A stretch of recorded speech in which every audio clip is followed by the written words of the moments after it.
Hello friends, I hope सब लोग अच्छे हैं और सब लोगों ने लास्ट लेक्चर ले लिया होगा।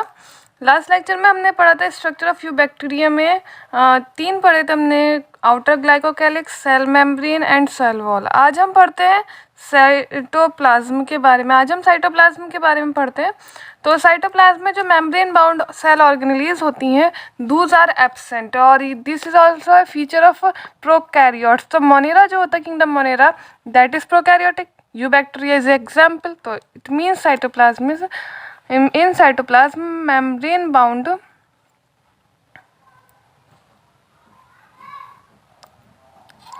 cell organelles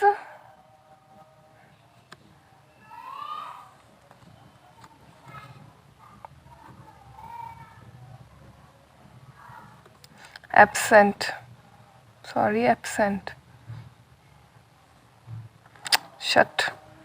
sorry friends, absent. ठीक है, तो जो मेम्ब्रेन बाउंड सेल ऑर्गेनेलीज होती हैं, जैसे कि हो गया एंडोप्लाज्मिक रेटिकुलम हो गया, आपका हो गया माइटोकॉन्ड्रिया हो गया, प्लाज्मिड हो गया, या फिर माइक्रो बॉडीज हो गया, गोल्जी बॉडी हो गया, या फिर लाइसोसोम हो गया, दूज आर एब्सेंट। ओके, तो instead of it various component of cytoplasm that is cytoplasmic organelles are present. Okay, membrane bound cell organelle is absent while cytoplasmic organelle is present. So various component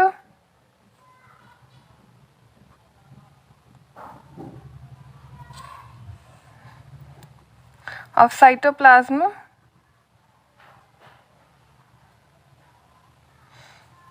that is cytoplasmic organelles are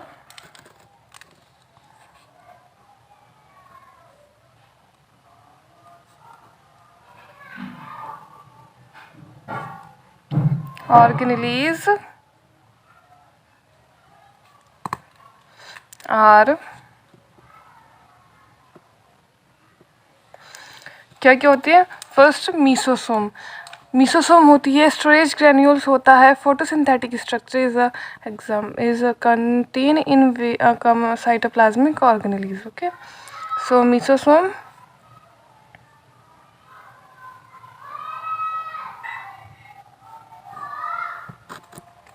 it was discovered by F. James.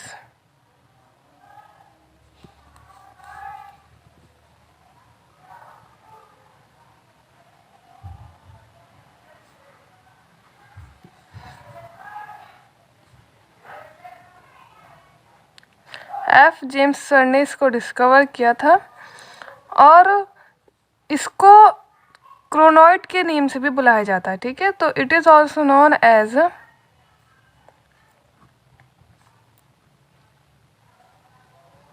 कॉन्ट्रॉइड। कॉन्ट्रॉइड के name से भी इसको बुलाया जाता है। ठीक है, कॉन्ट्रॉइड। सेल मेम्ब्रेन की जो इनफोल्डिंग होती है, फिर इन्विजिनेशन जो होता है, वो ट्यूब्यूल, वेसिकल और लैमेला की फॉर्म में होता है। यानी कि जो सेल मेम्ब्रेन जो फोल्ड होता है ना, वो ट्यूब्यूल, वेसिकल और लैमेला की फॉर्म में फोल्ड होता है। और इसका जो फंक्शन होता है, जो माइटोकॉन्ड्रिया होता है, बिल्कुल उसके सिमिलर होता है। ठीक है, और oxidative enzymes also present in it. ठीक है, तो हम लिखते हैं सेल मेम्ब्रेन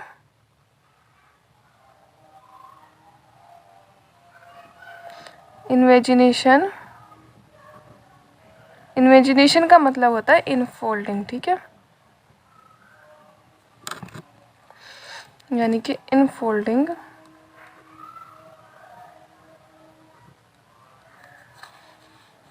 सेल मेम्ब्रेन की जो इनफोल्डिंग होती है, वो किसके फॉर्म में होती है? Is in the form of tubule, vesicle और लैमेला। ठीक है, किस किस के फॉर्म में होती है? ट्यूब्यूल, वेसिकल और लैमेला के फॉर्म में सेल मेम्ब्रेन की इनफोल्डिंग होती है। फंक्शन जो होता है सिमिलर होता है माइटोकॉन्ड्रिया के, फंक्शनली सिमिलर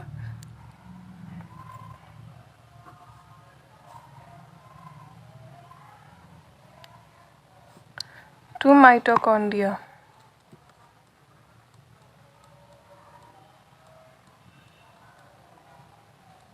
माइटोकॉन्ड्रिया के सिमिलर होता है।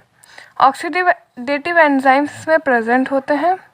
Oxidative enzymes are present.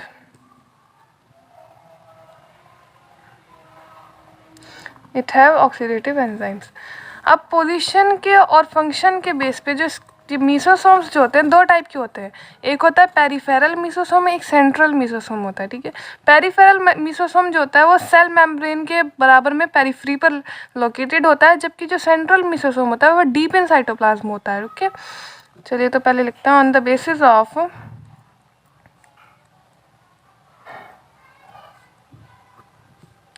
Position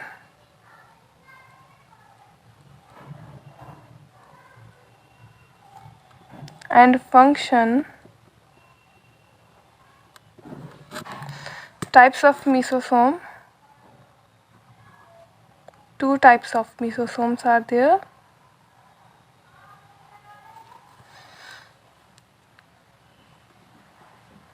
एक होता है पेरिफेरल, दूसरा cytoplasmic.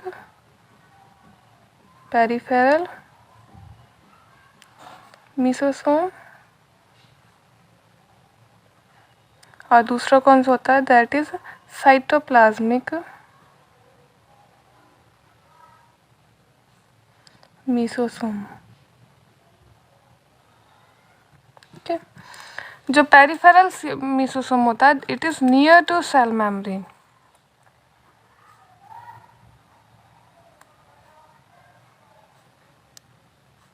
near to cell membrane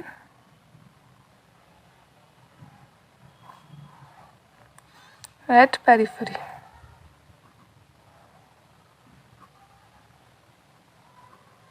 okay? इसका जो फंक्शन होता है वो होता है सेल वॉल का सिक्रीशन और सेल रेस्पिरेशन में ये हेल्प करता है। ठीक है, function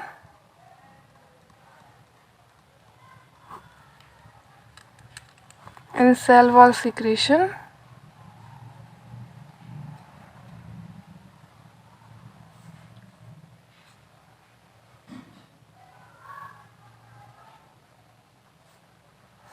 and cell respiration।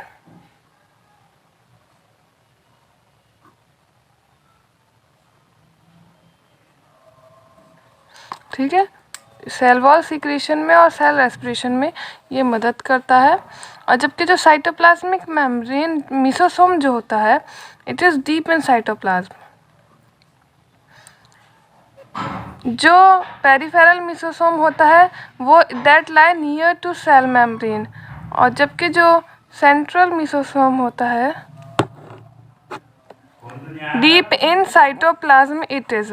Its function is it help in DNA replication and cell division।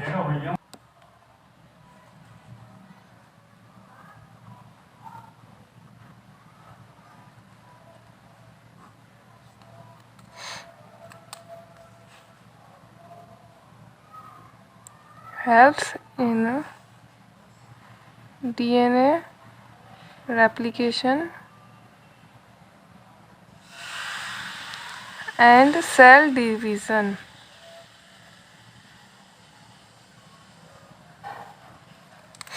ये डीएनए रेप्लिकेशन में और सेल डिवीज़न में मदद करता है। ठीक है, स्टोरेज ग्रैन्यूल्स की अगर हम बात करें तो इसमें स्टार्च जो होता है दैट स्टोर कार्बोहाइड्रेट, वाइल जो वॉलेटिन ग्रैन्यूल्स होते हैं it is composed of RNA, और ये आरएनए को स्टोर करते हैं नाइट्रोजन और फॉस्फोरस के फॉर्म में। ठीक है, तो अभी हमने मीसोसोम कंप्लीट कर लिया। अब हम पढ़ते हैं स्टोरेज ग्रैन्यूल्स के बारे में।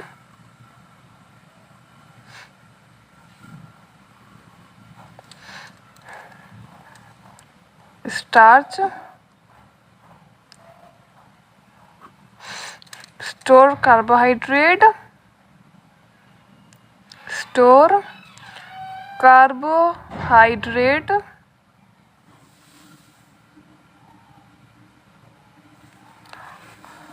and volutin granules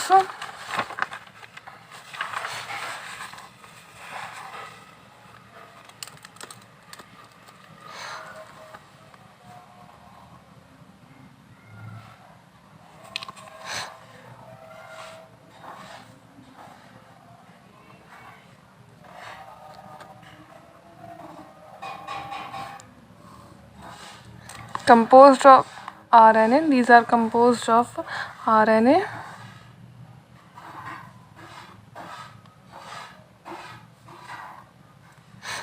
Composed of RNA. They store RNA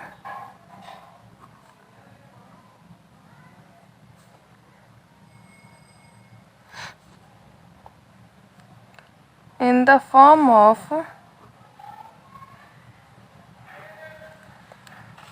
किसके फॉर्म में स्टोर करते हैं? Nitrogen and phosphorus. Nitrogen and phosphorus. ठीक है. वॉल्यूटिन ग्रैन्यूल्स जो होते हैं वो these are compose of RNA and they store RNA in the form of nitrogen and phosphorus. Okay. अब हम इसके बाद में इसके थर्ड की बात करते हैं, that is photosynthetic structure. Photosynthetic structure की बात करते हैं तो फोटोसिंथेटिक में कुछ बैक्टीरिया जो होते हैं they have a capacity of photosynthesis. ठीक है. उसमें जो फोटोसिंथेटिक पिगमेंट्स जो होते हैं वो साइटोप्लाज्म के चारों तरफ स्कैटर्ड होते हैं, जिसको हम क्रोमेटोफोर्स भी बोलते हैं. ठीक है. तो some bacteria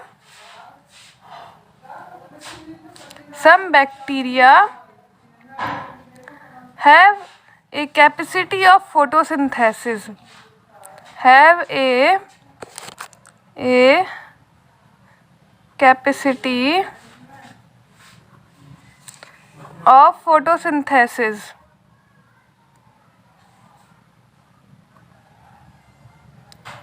They have a capacity of photosynthesis. ठीक है. इसमें स्पेशल टाइप के जो फोटोसिंथेटिक स्ट्रक्चर्स होते हैं दैट आर एब्सेंट. ठीक है. तो special photosynthetic structures are absent. Structure absent.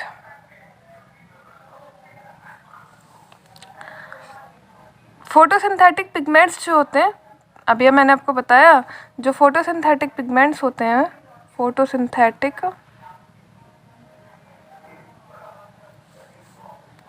Pigments scattered in cytoplasm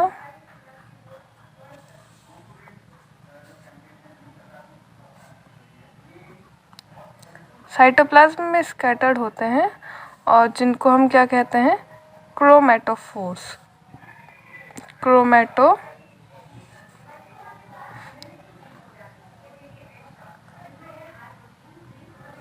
ठीक है.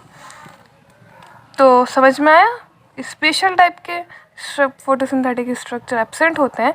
जो फोटोसिंथेटिक पिगमेंट्स होते हैं वो साइटोप्लाज्म में स्कैटर्ड होते हैं, जिसको हम क्रोमेटोफोर्स कहते हैं. ठीक है. कुछ bacteria have a capacity of photosynthesis. Examples से हम समझ लेते हैं, एग्जाम्पल्स से, क्योंकि बहुत अच्छा समझ में आता है ना. तो एग्जाम्पल्स में जैसे हम बात करते हैं purple, forget it, purple bacteria. Purple bacteria sulphur भी हो सकता है और नॉन सल्फर भी हो सकता है.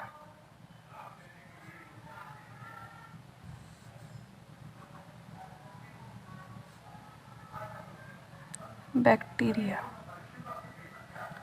ये जो बैक्टीरिया होते हैं, पर्पल बैक्टीरिया जो होते हैं, these have a photosynthetic pigment bacteriochlorophyll A and bacteriochlorophyll B.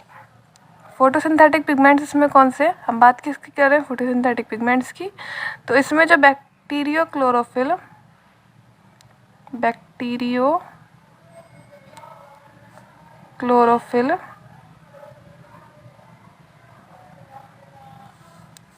A and B are present. Okay. ऐसी एक एग्जाम्पल और है, ये तो पर्पल सल्फर बैक्टीरिया का हो गया. एक एग्जाम्पल है ग्रीन सल्फर बैक्टीरिया का. पर्पल बैक्टीरिया आइदर सल्फर और either non sulphur, but green bacteria sulphur bacteria. इनके जो फोटोसिंथेटिक पिगमेंट्स होते हैं वो होते हैं bacterio chlorophyll a and bacterio viridin. Okay, bacterio chlorophyll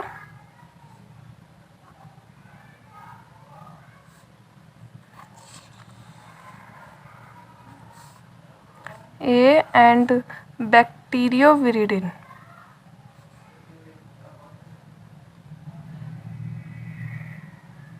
ठीक है, फोटोसिंथेटिक स्ट्रक्चर हमने देख लिया और these are both are important. ठीक है, एग्जाम में पूछ लेते हैं कभी कभार इसको, तो इसके बारे में बिल्कुल मत भूलिएगा, टिप पर होना चाहिए ये आपकी। ठीक है, तो फोटोसिंथेटिक स्ट्रक्चर में purple bacteria have bacterio chlorophyll a and bacterio chlorophyll b, while the sulfur bacteria green sulfur bacteria have a bacterio chlorophyll a and bacterio viridin. Okay, इसके बाद हम बात करते हैं, हमने बात कर ली, हमने मीसोसोम्स की बात करी है, फिर उसके बाद में हमने बात करी स्टोरेज ग्रैन्यूल्स की, फिर उसके बाद में हमने बात करी फोटोसिंथेटिक स्ट्रक्चर की। अब हम बात करते हैं क्रोमैटिन की। ओके, क्रोमैटिन, जो क्रोमैटिन मटेरियल यानी कि न्यूक्लियोइड,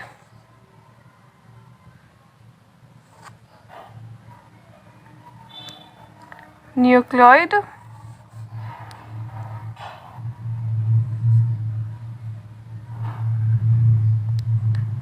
इसमें जो न्यूक्लियस होता है, न्यूक्लियस कौन कौन सा होता है? प्रोकैरियोट्स से ध्यान रहेगा भाई, प्रोकैरियोट्स के तो एग्जाम्पल है।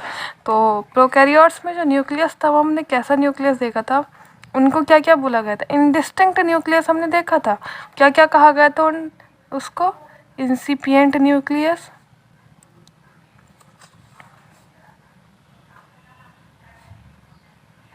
और क्या कहा गया था? जीनोफोर, और क्या कहा गया था उसको? न्यूक्लियोइड, और फिब्रिलर न्यूक्लियस भी इसको कहा गया था। ठीक है, फिर हम इसमें एक बात और थी, हमने एक चीज़ और पढ़ी थी प्रोकैरियोट्स में, वो क्या पढ़ा था कि जो न्यूक्लियर मेम्ब्रेन है, न्यूक्लियर मेम्ब्रेन, और एक चीज़ और, दैट इज़ न्यूक्लियोइड, वो क्या थे इसमें, प्रेजेंट थे कि एब्सेंट थे? क्या थे? Those are absent. क्रोमोसोम कैसा था? हमने जो क्रोमोसोम पढ़ा था वो कैसा था?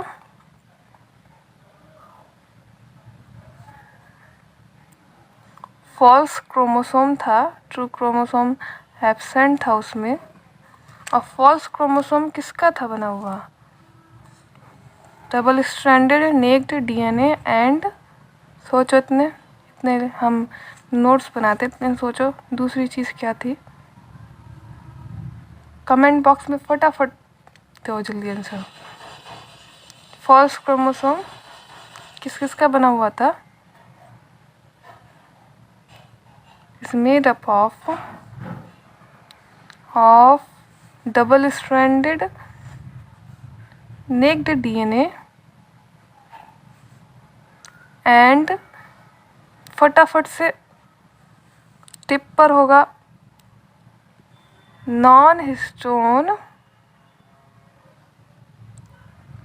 प्रोटीन। क्या बोला उसको? प्रोटीन पॉलीएमाइन। ध्यान आ गया? किस किस को ध्यान था? ठीक है, तो फॉल्स क्रोमोसोम जो होता है वो किसका बना होता है? डबल स्ट्रैंडेड नेक्ड डीएनए और non histone protein, that is पॉलीएमाइन। This is also a characteristic feature of A prokaryote. उसके बाद में हम बात करते हैं, हमने साइटोप्लाज्म के बारे में बात कर ली, अब हम बात करते हैं प्लाज्मिड के बारे में। ठीक है,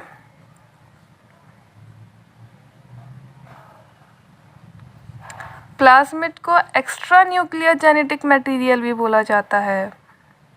एक्स्ट्रा न्यूक्लियर जेनेटिक मटेरियल और एक चीज़ और बोली जाती है प्लाज्मिड को, एक्स्ट्रा क्रोमोसोमल मटेरियल भी इसको कहा जाता है। Extra chromosomal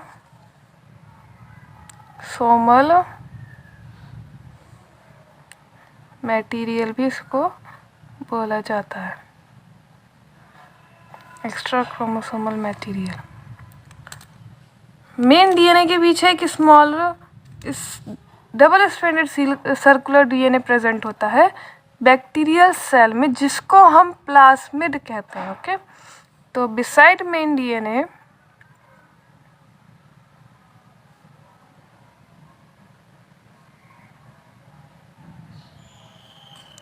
small double stranded को इस तरीके से लिखा जाता है, ठीक है। Double stranded circular DNA present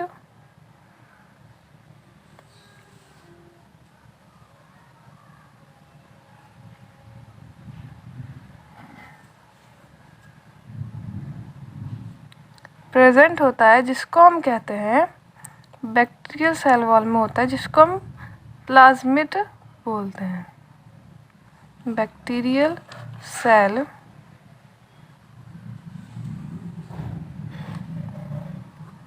called as plasmid।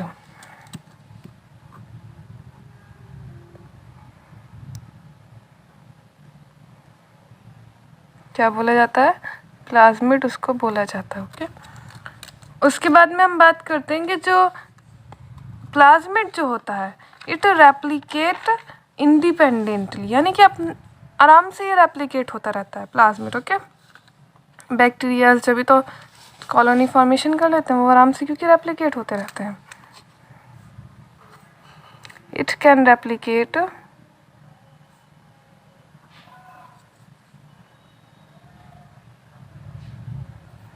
Independently.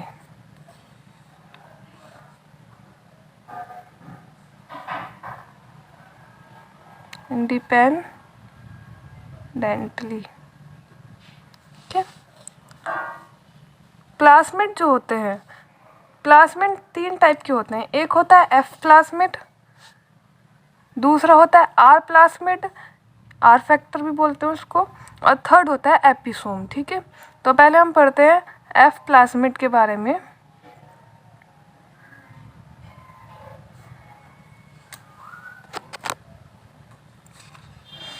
या फिर इसको फर्टिलिटी फैक्टर भी बोलते हैं, फर्टिलिटी फैक्टर। एफ प्लाज्मिड या फिर फर्टिलिटी फैक्टर इसको बोला जाता है।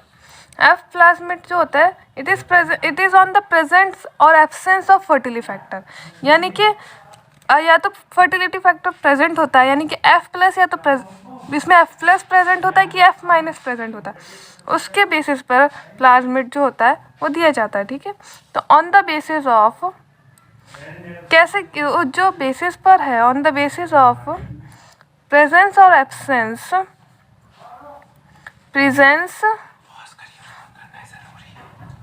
And absence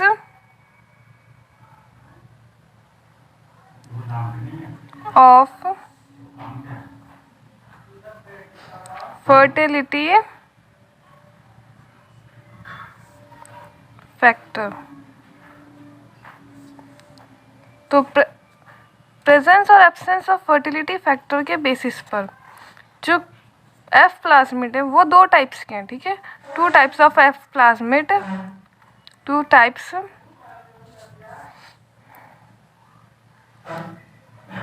of bacteria are. F plasmid के बेसिस पर मैं अगर presence of absence of fertility factor में हम देखें तो 2 तरीके के बैक्टीरिया होते हैं। एक होता है, सबसे पहले की हम बात करें, दैट इज एफ प्लस और मेल या फिर डोनर। मेल डोनर होता है, फीमेल रिसिपिएंट होता है। तो इसमें जो एफ प्लस यानी कि मेल जो है bacteria plasmid, sorry, male plasmid जो होता है, फैक्टर जो होता है, that is present. Okay, while जो फीमेल वाला होता है that is F minus, female बोल दो उसको, या रिसिपिएंट भी वो होता है, recipient, it is absent, okay, it is absent, oh shit, sorry friends, it is absent in this, okay, F plus present होता है while F minus is absent. अब हम इसके बाद में बात करते हैं आर फैक्टर की। हमने F प्लाज्मिड की बात करी है, F फैक्टर की, फर्टिलिटी फैक्टर की बात करी है। अब हम बात करते हैं आर फैक्टर की। आर फैक्टर जो होता है it is resistant to antibiotic, okay, resistant to antibiotics,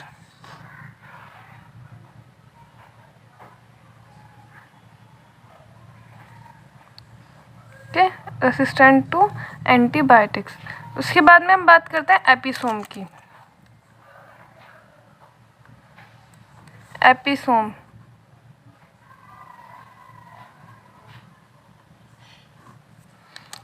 episome में जब फर्टिलिटी या फिर एफ फैक्टर अटैच्ड होता है मेन डीएनए से, ठीक है, तो it is known as episome. When fertility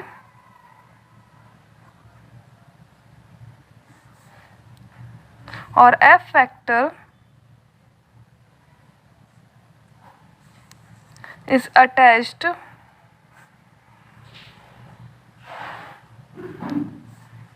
with main DNA, अगर मेन डीएनए से वो अटैच्ड है तो then it is known as episome, okay, then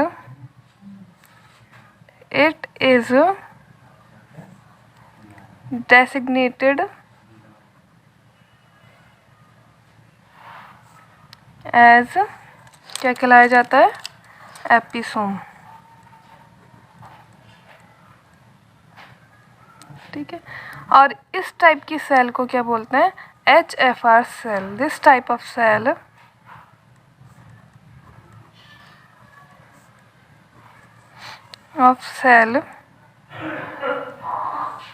is, कौन सी सेल है ये वाली,